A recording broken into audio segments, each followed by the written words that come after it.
Subscribe کیجیے ہمارا channel اور دبائیں اس بیل آئیکن کو تاکہ آپ کو ریگولر نوٹیفیکیشن اپڈیٹس مل سکیں۔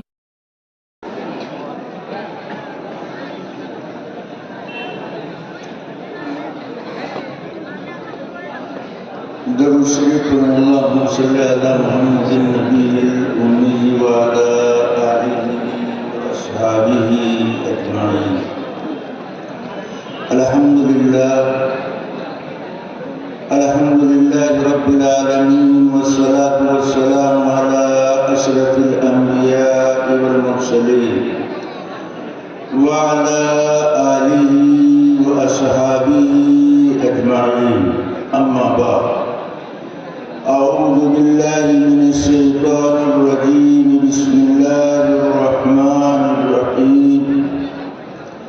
لقد کان لکم فی رسول اللہ اسوۃ حسنہ۔ صدر گرامی، واجب الاحترام علماء کرام، حاضرین جلسہ، پردہ نشین خواتین اسلام، اللہ تعالیٰ کی مہربانی، اس کا احسان اور کرم ہے آج کا یہ عظیم الشان اجلاس جو اس ادارے کی جانب سے منعقد کیا گیا۔ آپ مغرب کی نماز کے بعد سے جلسے میں تشریف فرما ہیں اور طلباء کا تعلیمی مظاہرہ، دینی پروگرام سماعت فرما رہے ہیں۔ اللہ تعالیٰ ہم سب کے یکجا مل بیٹھنے کو قبول فرمائے اور ہم سب کی اصلاح اور فلاح کا ذریعہ فرمائے۔ میں آپ کی خدمت میں قرآن کی اس آیت کے حوالے سے ایک بات عرض کرنا چاہتا ہوں۔ شرط یہ ہے کہ آپ پوری توجہ اور دھیان کے ساتھ ہماری بات سماعت فرمائیں کہ میں کہنا کیا چاہتا ہوں۔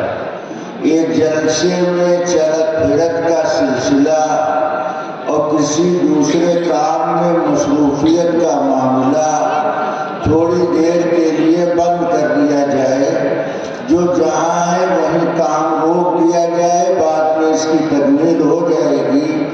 اس سے ذہنی طور پر انتشار ہوتا ہے، لہذا تھوڑی دیر کے لیے آپ بالکل یکسو ہو کر ہماری بات سماعت فرمائیں۔ میں کہنا کیا چاہتا ہوں، آج ہم دین کی بہت ساری باتیں سنتے ہیں، لیکن جب عمل کرنے کا موقع آتا ہے تو ہم ایک ضدی عورت کا کردار ادا کرتے ہیں۔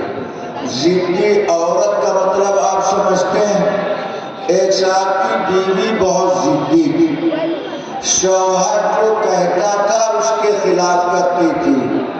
شوہر کہتا روٹی پکاؤ تو وہ چاول پکاتی تھی، شوہر کہتا سالن پکاؤ تو وہ سبزی پکاتی تھی، شوہر کہتا اس گھر نہ جاؤ تو اس گھر ضرور جاتی تھی۔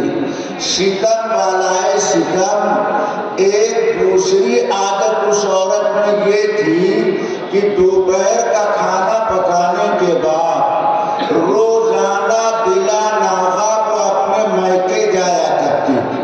کیوں؟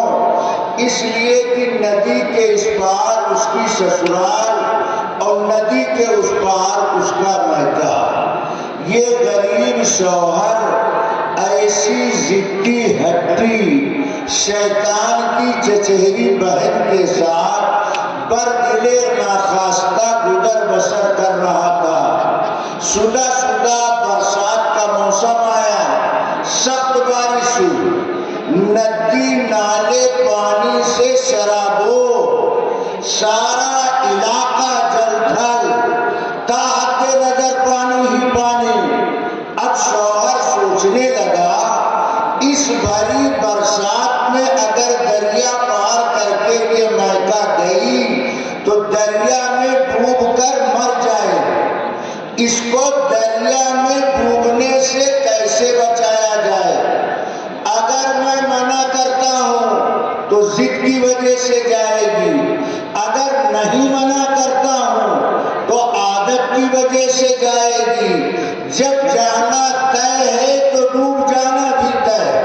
شوہر نے بہت غور کیا، کی سمجھ میں آئی کہ جو میں کہتا ہوں یہ اس کے خلاف کرتی ہوں، لہذا بیوی کے پاس آ کر کے بولا بھینس لے کر نہ جانا، تو اس نے نہلے پہ دہلا جواب دیا میں جاؤں گی، بھینس لے کر جاؤں۔ تو شوہر دل ہی دل میں خوش ہونے لگا کہ کمبخت ڈوبنے سے بچ جائے۔ اس نے بھینس کو لیا، پہلے دریا میں بھینس کو اتارا، پھر بھینس کی دم کے سہارے دھیرے دھیرے دریا پار کرنا شروع کیا۔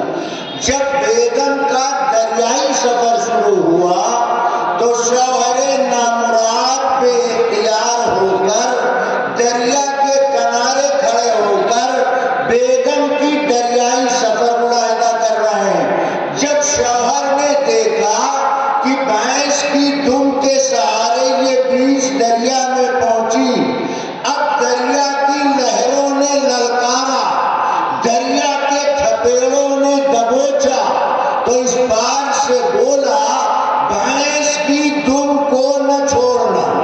شوہر کا اتنا کہنا تھا کہ اس ضدی عورت نے بھری ندی میں جواب دیا یہ رہی تیری بھینس اور یہ رہی اس کی دم۔ اس نے بھینس کی دم کو چھوڑ دیا۔ 3 غوطہ کھانے کے بعد مرے ہوئے میڈک کی طرح پانی کے اوپر۔ اب شوہر نے دیکھا کہ بیوی تو مر گئی، کم سے کم بیوی کی مردہ لاش ہاتھ آ جائے۔ تو شوہر دریا کے کنارے روتا ہوا جا رہا، سامنے سے چند نوجوان آ رہے تھے۔ انہوں نے چچا کو روتا دیکھ کر روک کر پوچھا کیا بات ہے؟ تو چچا نے کہا میری بیوی دریا میں ڈوب کر مر گئی، میں اس کی مردہ لاش لینے جا رہا ہوں۔ تو نوجوانوں نے کہا چچا آپ کا بھیجا چل بسا، یہ دریا پچھم سے پورب کی طرف بہ رہا اور آپ لاش لینے کے لیے پورب سے الٹے پچھم کی طرف جا رہے ہیں۔ تو چچا نے کہا تم سمجھتے نہیں، میری بیوی بہت ضدی تھی، جو میں کہتا تھا اس کے خلاف کرتی تھی، لہذا مرنے کے بعد اس کی لاش پورب نہیں جائے گی بلکہ الٹے پچھم کی طرف جائے گی۔ ان نوجوانوں نے کہا چچا اس بات کا پتہ چل گیا کہ ضدی عورت کے ساتھ رہتے رہتے تم بھی ضدی ہو چکے ہو، تو میں آپ لوگوں کو تو ضدی نہیں سمجھتا ہوں، مگر ہاں کچھ لوگوں کو تو میں ضدی ضرور سمجھتا ہوں جو صحیح بات معلوم ہو جانے کے بعد اور حق کے واضح ہو جانے کے بعد پھر بھی وہ باطل غلط چیزوں پر ٹکے رہتے ہیں، جمے رہتے ہیں۔ غلط بات پر جمنے کی 2 وجہ، یا تو جہالت کی وجہ سے غلط بات پر آدمی جمتا ہے، یا ضد اور حق کی وجہ سے غلط بات پر آدمی ٹکتا ہے۔ اس لیے اپنے اندر سے جہالت کا ازالہ کرنا چاہیے، ضد اور حق کی عادت کو ختم کرنا چاہیے۔ اب آپ توجہ فرمائیے میں کہنا کیا چاہتا ہوں۔ اللہ تبارک و تعالیٰ نے اس پوری کائنات میں سب سے سینئر مخلوق حضرت انسان کو بنایا، اسی لیے انسان کو اشرف المخلوقات کہا جاتا ہے۔ کائنات کی ہر چیز انسان کے لیے خدمت گزار، انسان مخدوم کی حیثیت رکھتا۔ ایسی اشرف مخلوق کی ہدایت کے لیے اللہ نے اس دنیا میں 2 سلسلہ جاری کیا۔ ایک تو اللہ نے کتاب نازل فرمائی اور دوسرے اللہ نے نبی مبعوث فرمایا۔ اب یہ بات غور کرنے کے قابل ہے کہ کتاب بھی اللہ کی طرف سے اور نبی بھی اللہ کی طرف سے، تو کتاب کے آ جانے کے بعد نبی کی کیا ضرورت ہے، یا نبی کے مبعوث ہو جانے کے بعد اللہ کی کتاب کی کیا ضرورت ہے؟ حالانکہ ہدایت کے لیے اللہ کی کتاب کا بھی ہونا ضروری ہے اور نبی کی ذات کا بھی ہونا ضروری ہے۔ اللہ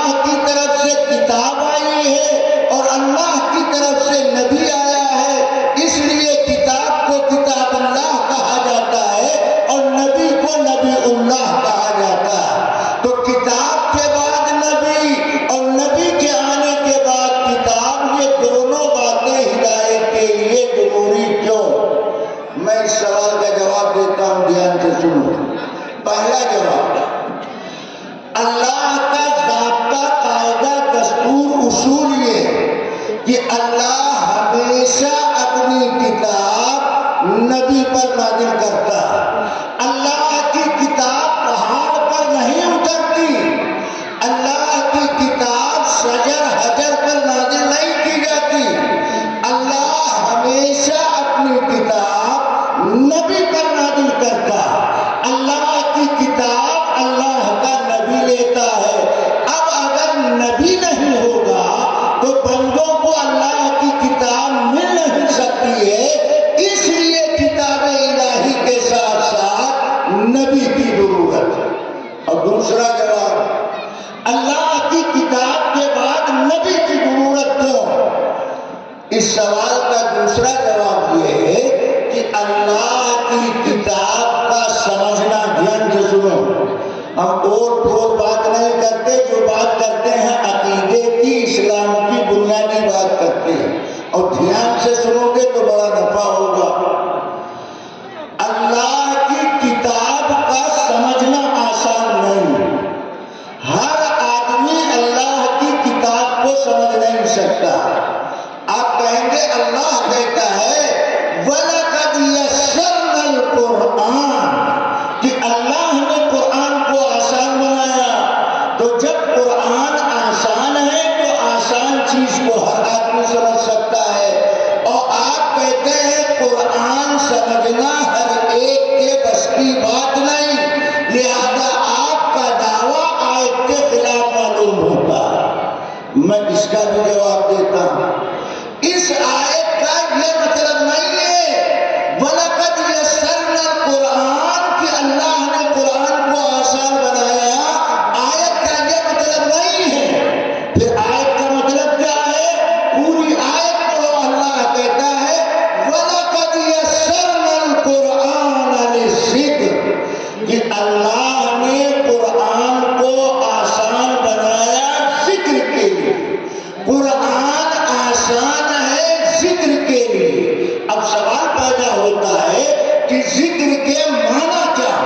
تو مفسرین نے ذکر کے دو معنی لکھے ہیں۔ ذکر کا ایک معنی ہے یاد کرنا۔ اب آیت کا مطلب کیا نکلے گا کہ قرآن آسان ہے یاد کرنے کے لیے۔ بچہ یاد کرنا چاہے، بوڑھا یاد کرنا چاہے، مرد یاد کرنا چاہے، عورت یاد کرنا چاہے، ارے بینا تو بینا ہے، نابینا یاد کرنا چاہے، قرآن آسان ہے یاد کرنے کے لیے۔ اگر قرآن آسان نہ ہوتا یاد کرنے کے لیے تو کوئی دنیا میں حافظ قرآن پیدا نہ ہوتا۔ یہ قرآن کا اعزاز ہے، قرآن کی شان ہے کہ اللہ نے قرآن کو یاد کرنے کے لیے آسان بنایا۔ یہ ہے آیت کا مطلب۔ اور ذکر کا ایک دوسرا معنی، ذکر کا دوسرا معنی ہے نصیحت حاصل کرنا۔ اب آیت کا مطلب کیا نکلے گا؟ قرآن میں 6666 آیتیں ہیں۔ ان آیات میں اللہ تعالیٰ نے کچھ آیتوں میں اپنی قدرت، اپنی عجائبات کا تذکرہ کیا، کچھ آیتوں میں جنت و جہنم کا تعارف کرایا، کچھ آیتوں میں انبیاء کے واقعات بیان کیے، اور کچھ آیتوں میں گزرے ہوئے قوموں کے حالات بیان کیے۔ اور 6000 سے زائد آیتوں میں سے 500 آیات میں اللہ تعالیٰ نے احکام و مسائل بیان کیا۔ قرآن کی 500 آیتوں میں احکامات و مسائل بیان کیے گئے، تو واقعات کا سمجھنا آسان ہے، حالات سے عبرت حاصل کرنا آسان ہے، لیکن احکامات پر عمل کرنا آسان نہیں ہے۔ اس لیے قرآن کو سمجھنے کے واسطے نبی کے واسطے کی ضرورت ہے، نبی کے بغیر قرآن کو سمجھا نہیں جا سکتا۔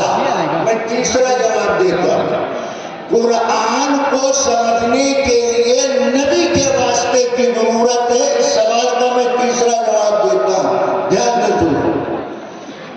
بعض دفعہ آدمی کو قرآن سمجھنے میں پریشانی، اور بعض دفعہ انسان کو نبی کی ذات کے سمجھنے میں پریشانی۔ بعض دفعہ قرآن سمجھنے میں پریشانی اور بعض دفعہ نبی کی ذات کو سمجھنے پہچاننے میں پریشانی. ایسے نازک وقت میں قرآن نبی کا تعارف کراتا ہے اور نبی یہ اللہ کے کلام کا تعارف کراتا ہے. علماء کی زبان میں یہ کہا جائے کہ قرآن اور نبی یہ دونوں آپس میں لازم ملزوم ہیں. قرآن کو نبی سے الگ نہیں کیا جا سکتا اور نبی کو قرآن سے الگ نہیں کیا جا سکتا.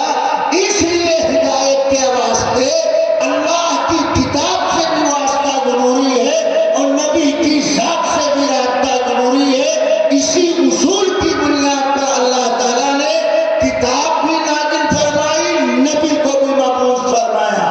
ارے بات سمجھ میں آ رہی؟ کون کون سمجھ رہا ہے؟ ذرا ہاتھ اٹھاؤ، ہمیں پتہ بھی چلنا چاہیے. ماشاءاللہ سب سمجھ رہے.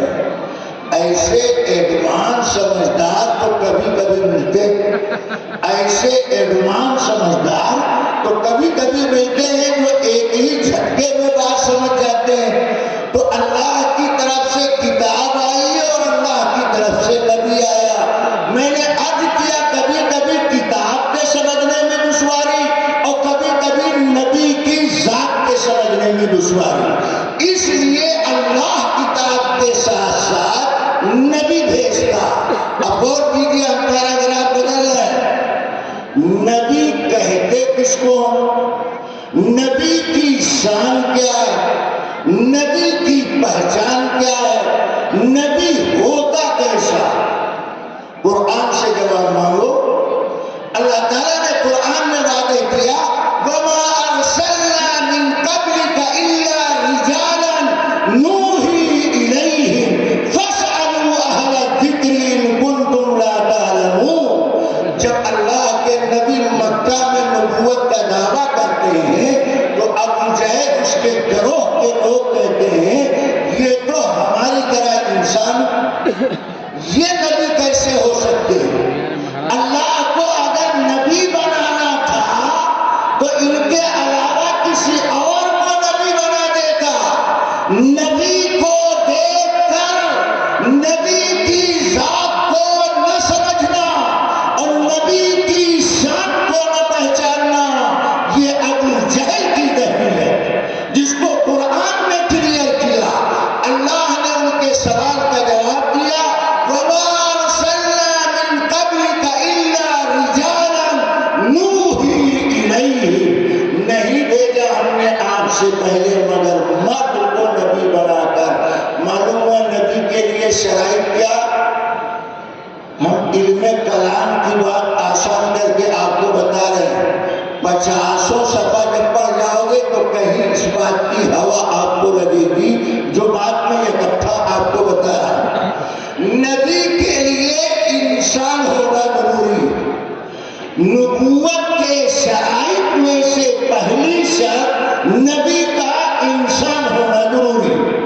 اب آپ کے ذہن میں سوال پیدا ہوگا فرشتہ نبی تو نہیں ہو سکتا. تو جواب یہ ہے اگر فرشتے کو نبی بنا دیا جاتا تو فرشتہ روزہ رکھنے کا طریقہ تو بتا دیتا. کیوں فرشتے کھاتے پیتے نہیں؟ لیکن افطار کرنے کا طریقہ فرشتہ کیسے بتاتا جب فرشتہ کھاتا نہیں؟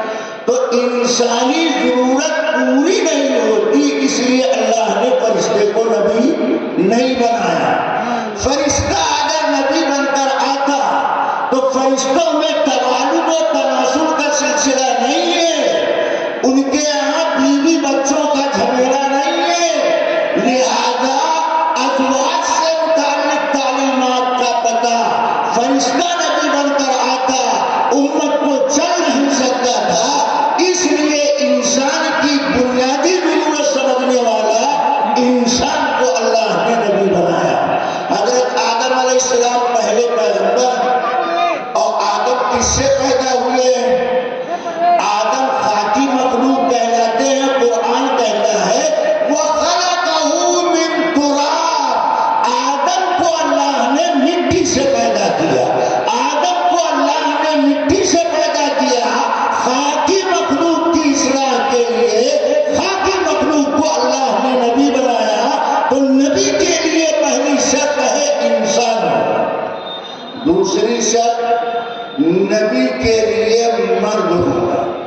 نبی کے لیے دوسری شرط ہے مرد ہونا. جب لفظ انسان بولا جاتا ہے تو لفظ انسان کا استعمال مرد کے لیے بھی کیا جاتا ہے، عورت کے لیے بھی کیا جاتا ہے. مرد کو بھی انسان کہتے ہیں، عورت کو بھی انسان کہتے ہیں، مگر نبی کے لیے مرد ہونا شرط قرار دیا. معلوم یہ ہوا کسی عورت کو نبوت کا مقام نہیں دیا گیا. اب جاہل قسم کے مولوی جھولا چھاپ جو گھومل علوم میں داخلہ لیتے ہیں، دارالعلوم میں داخلہ نہیں لیتے، یہ گھومل علوم میں داخلہ لے کر گھوم پھر کے چلے آتے ہیں. ان کو پتہ تو کچھ چلتا نہیں. اب یہ آنے کے بعد بولتے ہیں حضرت حوا علیہ السلام، حضرت مریم علیہ السلام. ہم پوچھنا چاہتے ہیں جب کسی عورت کو نبوت کا مقام نہیں دیا گیا تو علیہ السلام کا لقب یہ انبیاء کے لیے استعمال کیا جاتا ہے. تو جو لقب نبی کے لیے استعمال کیا جاتا ہو غیر نبی کے لیے اس کا استعمال کیسے صحیح ہو سکتا ہے؟ جب کسی عورت کو نبیہ نہیں بنایا گیا تو حضرت مریم کو علیہ السلام بولنا، حضرت حوا کو علیہ السلام بولنا، یہ کیسے صحیح ہو سکتا ہے؟ علیہ السلام کا لقب یہ نبی کے لیے استعمال کیا جاتا، غیر نبی کے لیے اس کا استعمال صحیح نہیں. اور یہ ایسا جواب ہے کہ آگے آپ بھی ہماری بات کی تائید کریں گے. غیر حاجی کو حاجی بولنا غلط، غیر حافظ کو حافظ کہنا غلط، بے نمازی کو نمازی کہنا غلط. تو ایسے جس کو نبوت نہ ملی ہو اس کے لیے نبی کا لقب استعمال کرنا کیسے صحیح ہو سکتا ہے؟ جب کسی عورت کو نبوت کا مقام نہیں دیا گیا تو حوا کے لیے علیہ السلام اور مریم کے لیے علیہ السلام کے جملے کا استعمال کیسے صحیح ہو سکتا ہے؟ زیادہ سے زیادہ ان کے نام کے ساتھ رضی اللہ تعالی عنہا کا جملہ استعمال کرنا چاہیے، علیہ السلام کا لقب استعمال نہیں کرنا چاہیے. اس لیے کہ نبی کے لیے انسان ہونا بھی ضروری ہے اور نبی کے واسطے مرد ہونا بھی ضروری ہے. اب تیسرا سوال آپ کے ذہن میں اگر سوال نہ آیا ہے تو میں سوال بھی بتاتا ہوں، جواب بھی بتاتا ہوں. عورت کو نبوت تو نہیں دی گئی. جب عورت کو بھی انسان کہا جاتا ہے، وہ بھی اشرف مخلوق ہے، تو عورت کو نبوت کیوں نہیں دی گئی؟ کسی عورت کو نبیہ کیوں نہیں بنایا گیا؟ آدم سے لے کر کے آخری پیغمبر تک جتنے نبی آئے ہر نبی مردوں کی جماعت سے تعلق رکھتا ہے. کسی عورت کو نبوت کا مقام کیوں نہیں دیا گیا جبکہ عورت کو بھی انسان کہا جاتا ہے؟ سوال سمجھ میں آئے؟ اب جواب سمجھو. ہم جواب بھی بتائے دیتے کہ عورت کو نبوت کیوں نہیں دی جبکہ عورت بھی اس کو بھی انسان کہا جاتا ہے. اللہ تعالیٰ نے دھیان سے سنو، اللہ تعالیٰ نے نبی کی ذات کو امت کے لیے نمونہ بنایا. آیت میں اللہ کیا کہہ رہے ہیں؟ لَقَدْ كَانَ لَكُمْ فِي رَسُولِ اللَّهِ أُسْوَةٌ حَسَنَةٌ کہ رسول کی زندگی میں تمہارے لیے بہترین نمونہ. معلوم کیا ہوا؟ نبی کی ذات امت کے لیے نمونہ. نبی کی ذات میں اللہ تعالیٰ نے لاجواب کمال پیدا کیا. نبی کی ذات میں اللہ تعالیٰ نے بے مثال کمال پیدا کیا. میں 2-3 مثالیں لیتا ہوں، دھیان سے سنو. دنیا کا بڑا سے بڑا ولی قطب ابدال شب بیدار تہجد گزار. دنیا کا بڑا سے بڑا ولی قطب ابدال شب بیدار تہجد گزار. حتیٰ کہ صحابی، نبی کی بیوی ازواج مطہرات، ان میں سے کوئی وضو کر کے سو جائے تو سونے کی وجہ سے اس کا وضو ٹوٹ جائے. وضو کر کے ان میں سے کوئی سو جائے تو سونے کی وجہ سے اس کا وضو ٹوٹ جائے گا. کیوں؟ فقہا نے نیند کو ناقض وضو مانا ہے. سونے سے وضو ٹوٹ جاتا ہے. علت کیا ہے؟ سونے سے وضو کیوں ٹوٹتا؟ تو فقہا اس کی علت یہ بتاتے ہیں کہ انسان جب سوتا ہے تو انسان کے جسم کے آدھا ڈھیلے پڑ جاتے ہیں. انسان جب سوتا ہے انسان کے جسم کے آدھا ڈھیلے پڑ جاتے ہیں. لہذا اعضائے جسمیہ کے ڈھیلے پڑنے کی وجہ سے وضو کے ٹوٹنے کا احتمال ہے. اس لیے فقہا نے نیند کو ناقض وضو مانا کہ سونے کی وجہ سے وضو ٹوٹ جائے گا. اس کے برخلاف دھیان سے سنو، نبی کا وضو سونے سے نہیں ٹوٹتا. بہت بڑا دعویٰ کر رہا ہوں اور یہ دعویٰ پورے ہوش و حواس کے ساتھ کر رہا ہوں.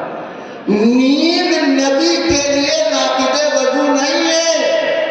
نبی وضو کر کے سو جائیں، سو کر اٹھنے کے بعد نئی عبادت کے لیے نبی کے واسطے نیا وضو کرنا شرط نہیں.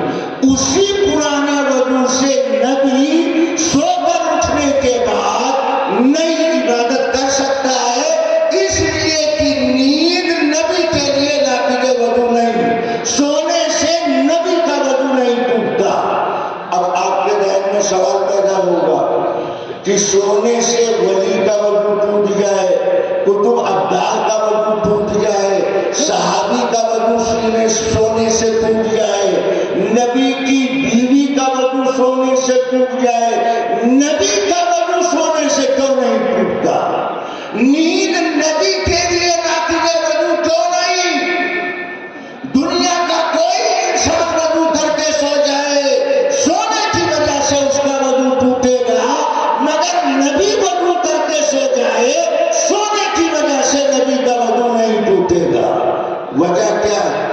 نبی نے وجہ خود بیان کیا. نبی جب سوتا ہے نبی کی آنکھیں سوتی ہیں، نبی کا دل جاگتا رہتا. نبی جب سوتا ہے نبی کی آنکھیں سوتی ہیں، نبی کا دل جاگتا رہتا ہے.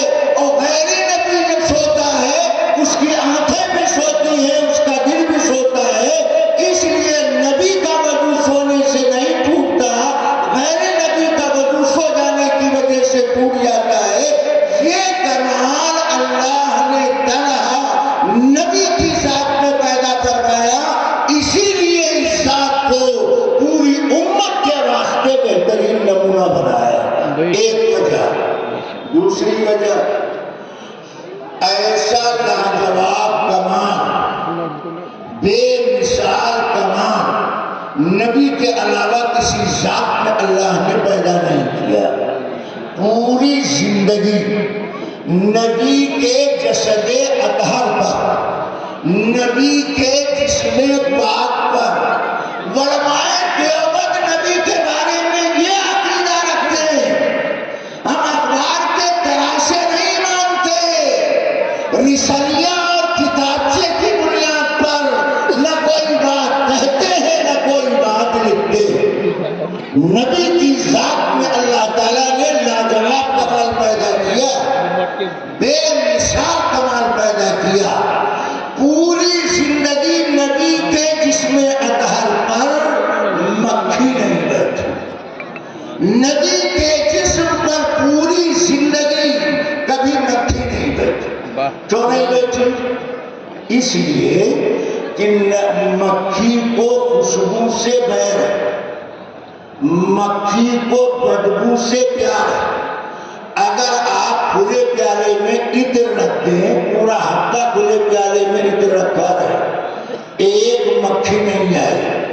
اور اگر کھلے پیالے میں سڑی ہوئی دال رکھ دیں تو تھوڑی دیر کے بعد مکھیوں کا گروہ دال کے پیالے کو گھیر لے گا. مکھی کو خوشبو سے بیر ہے، بدبو سے پیار. نبی کے جسم اطہر سے نکلنے والا پسینہ، نبی کے جسم پاک سے نکلنے والا پسینہ مشک و عنبر سے زیادہ خوشبودار. تو جب نبی کے جسم سے نکلنے والا پسینہ مشک و عنبر سے زیادہ خوشبودار ہے تو خوشبودار جسم پر مکھی کے بیٹھنے کا سوال پیدا نہیں ہوتا ہے. اس لیے پوری زندگی کبھی بھی نبی کے جسم پاک پر مکھی نہیں بیٹھی. یہ کمال اللہ نے نبی کی ذات میں پیدا فرمایا.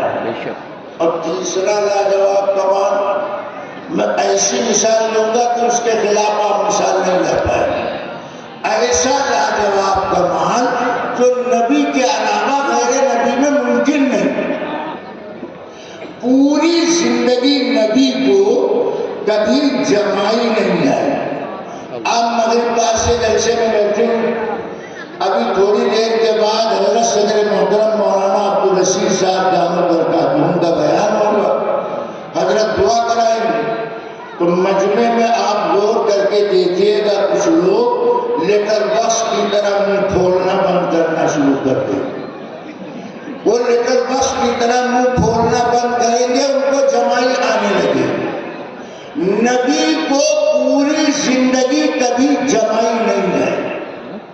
پوری زندگی نبی کو کبھی جمائی نہیں آئی.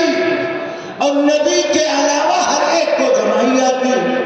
تو نبی کو جمائی کیوں نہیں آئی اس کا جواب نبی نے خود دیا.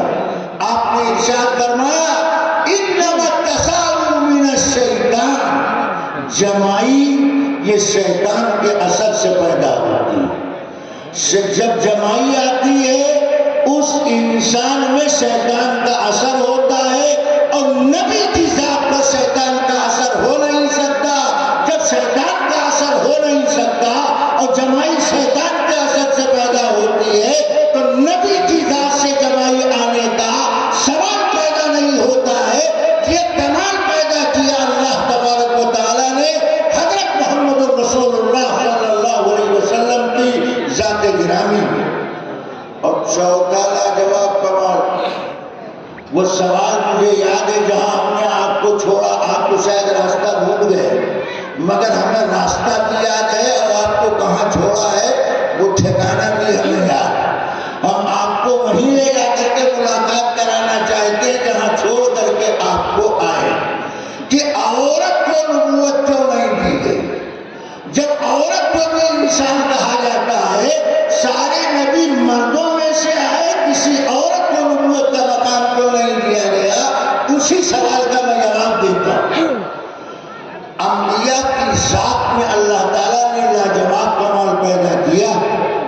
میں نے 3 مثال دیا, چوتھی مثال میں دیتا ہوں کسی نبی کو پوری زندگی کبھی بدخوابی نہیں ہوتی. نوجوان رات میں لیٹتا, رات کا بڑا حصہ گزرنے کے بعد وہ الٹے سیدھے خواب دیکھتا ہے, اپنے کو نجس و ناپاک پاتا ہے, کہتا ہے بدخوابی لاحق ہو گئی, احترام ہو گیا, الٹے سیدھے خواب نظر آ گئے. نبی کو کبھی اے بھائی چاول, اے چاول, اے چاول, جہاں سے آئے وہیں جا کے چھپے سے بیٹھ جاؤ. ہمیں عجیب لوگ ہیں, بول ہم رہے ہیں پیاسا کو لگ رہی سبحان اللہ سبحان اللہ. روزہ ہم رکھیں افطار آپ کریں گے سبحان اللہ سبحان اللہ. بیوی ہماری دھونس آپ دے رہے ہیں کہ طلاق ہم نہیں دیں گے. آپ ہوتے کون؟ آپ ہیں کیا؟ آپ کا اس سے کیا رشتہ؟ ایک وقت میں ایک کام کرنا سیکھو, یہ عادت چھوڑو. ہر وقت کھانے پینے کے چکر میں پڑے رہتے ہو. اللہ کے بندے ایک وقت میں جو آدمی 2 کام کرتا ہے وہ ایک کام بھی نہیں کر پاتا. آپ کھائیں گے بھی سوئیں گے بھی نہیں ہوگا, آپ روئیں گے بھی ہنسیں گے بھی نہیں ہوگا. ایک وقت میں ایک کام کرو.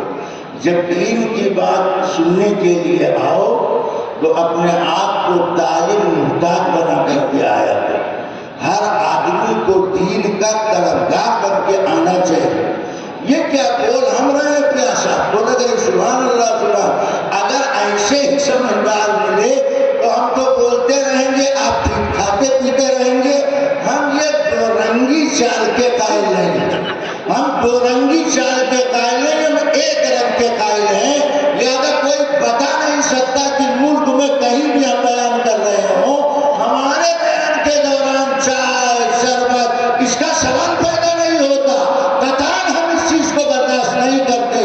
میں عرض کر رہا تھا اللہ نے نبی کی ذات میں لاجواب کمال پیدا کیا.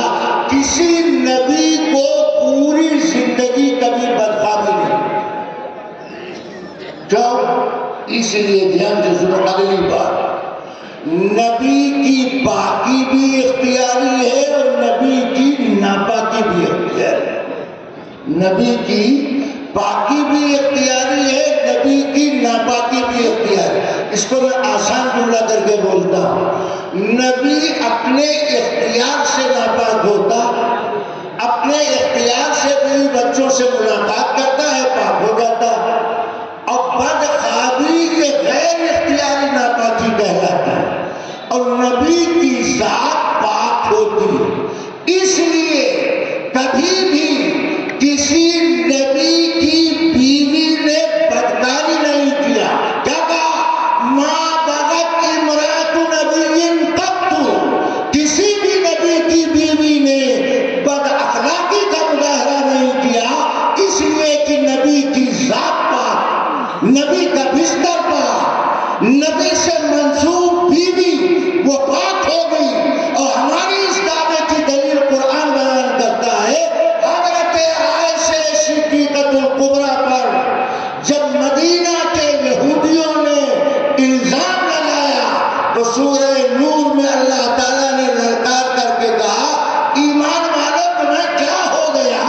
جب یہ خبر تمہارے پاس آئی تھی تمہیں بلا روک ٹوک کہنا چاہیے سبحانک ھذا بہتان عظیم. یہ بہت بڑا بہتان ہے، بہت بڑا الزام ہے. نبی کی ذات پاک ہو، نبی کا بستر ناپاک ہو، نبی کی ذات پاک ہو، نبی کی بیوی ناپاک ہو نہیں سکتا ہے. نبی کی پاکی بھی اختیاری ہے اور نبی کی ناپاکی بھی اختیاری ہے.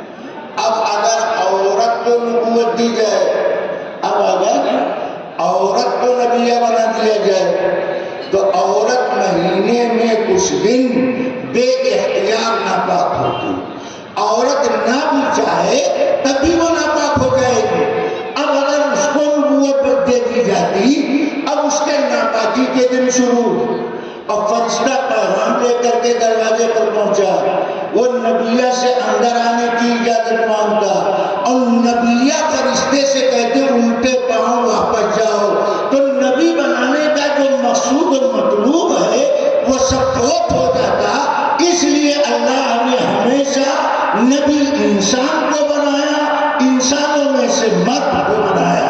اور نبی کے لیے تیسری شرط ہے نبی کا معصوم ہونا، گناہوں سے پاک صاف ہونا.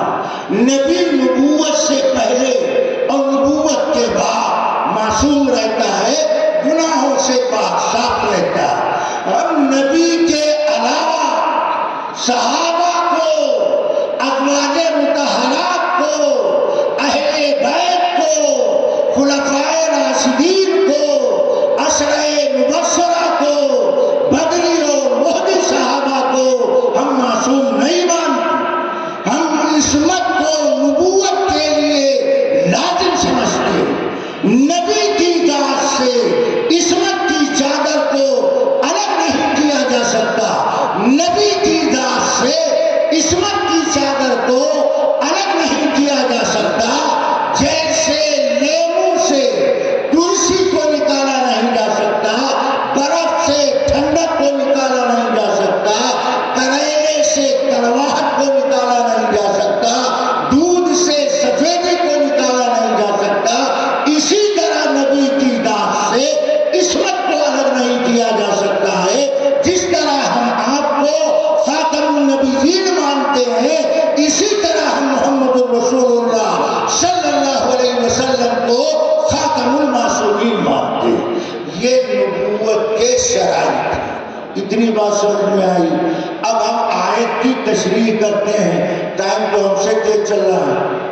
ٹائم تو ہم سے تیز چل رہا ہے، اس لیے درمیان کی بات کو حذف کر کے ہم آیت کا خلاصہ ذکر کرتے ہیں، دھیان سے سنو۔ اللہ تعالیٰ نے فرمایا لَقَدْ كَانَ لَكُمْ فِي رَسُولِ اللَّهِ أُسْوَةٌ حَسَنَةٌ، کہ رسول کی زندگی میں تمہارے واسطے بہترین نمونہ۔ یہ آیت آپ نے بہت سارے مولویوں سے سنی ہو، سیرت کے جلسے میں یہ آیت پڑھ پڑھ کے مولوی بیان تو بہت کرتے ہیں، مگر آگے جو میں کہنے جا رہا ہوں یہ کم مولویوں نے آپ کو بتایا ہوگا یا کم مولویوں سے آپ نے سنا ہو جو بات میں کہہ رہا ہوں۔ اللہ تعالیٰ کہہ رہا ہے رسول کی زندگی میں تمہارے واسطے بہترین نمونہ۔ تو اب سوال پیدا ہوتا ہے کہ رسول کی کل زندگی 63 سال، نبوت کی زندگی 23 سال، تو نبی کی کل زندگی امت کے لیے نمونہ یا نبی کی کچھ زندگی امت کے لیے نمونہ؟ دعویٰ سنو، دلیل سنو۔ ہم کہتے ہیں نبی کی کل زندگی امت کے لیے نمونہ نہیں ہے، اس لیے کہ نبی کی کل زندگی نبی کے لیے، نبی کی شان بلند ہے، نبی کا مقام بلند ہے، نبی کا درجہ اعلیٰ و نرالا ہے، لہذا کل زندگی نبی کے لیے۔ نبی جیسے نماز پڑھتے تھے کوئی نماز پڑھ سکتا؟ نہیں پڑھ سکتا۔ نبی جیسے سجدہ کرتے تھے ویسے کوئی سجدہ کر، نبی جیسا کوئی ایمان لا سکتا؟ نہیں لا سکتا۔ تو کل زندگی نبی کی، نبی کے راستے، اور نبی کی کل زندگی میں سے کچھ زندگی امت کے لیے نمونہ۔ اب آپ چوکے کے مول صاحب کے بال کی کھال نکال رہے ہیں، ارے میاں ہم کھال سے بھی بال نکالتے ہیں، ہم کھال سے بھی بال نکال۔ نبی کی کل زندگی نبی کے لیے اور نبی کی کل زندگی میں سے کچھ زندگی نمونہ امت کے لیے۔ کل زندگی نمونہ کیوں نہیں؟ مثال دیتا ہوں، نبی نے معراج کا سفر فرمایا تو کیا وہ نمونہ آپ کے لیے ہے یا صرف نبی کے لیے؟ نبی کے لیے۔ اللہ کے نبی نے اپنی انگلی سے چاند کی جانب اشارہ کیا اور نبی کے انگشت مبارک کے اشارے سے چاند کے 2 ٹکڑے ہو گئے۔ تو نمونہ تو نبی کی زندگی میں موجود ہے، مگر یہ نمونہ نبی کے لیے ہے یا امتی کے لیے؟ آپ کہیں گے یہ نمونہ نبی کے لیے۔ چاند کا 2 ٹکڑے ہونا اور پیالے سے پانی کا ابلتے رہنا اور نبی جب تک ہاتھ نہ اٹھائے پیالے سے پانی کا نہ رکنا، یہ نمونہ تو صرف نبی کے لیے ہے، امتی کے لیے نہیں۔ نبی نے کل ایک انگلی چاند کو دکھایا، چاند کے 2 ٹکڑے ہو گئے۔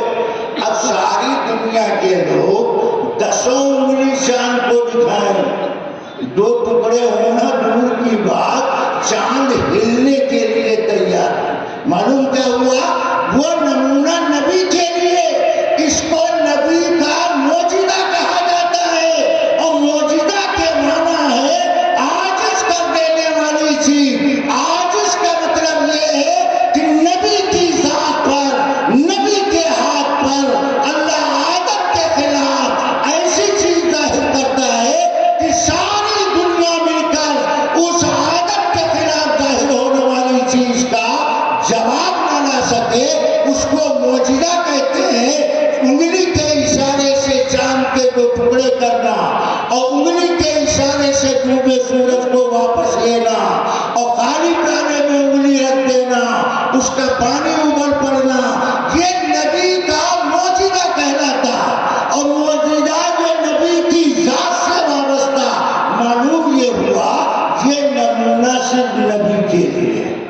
ابھی بات نہیں سمجھ میں اور کلیئر کیے دیتے ہیں، اس سے زیادہ بھیانک مثال دیتے ہیں۔ آپ سب منڈی ہلا کے اس کی تائید کرو گے کہ ہاں مولانا صحیح کہہ رہے، مولانا غلط بات نہیں کرتے، صحیح بات کہتے اور ڈنڈے کی چوٹ پر کہتے، کسی سے دب کے کوئی بات نہیں کہتے۔ نبی کی کل زندگی نبی کے لیے نمونہ۔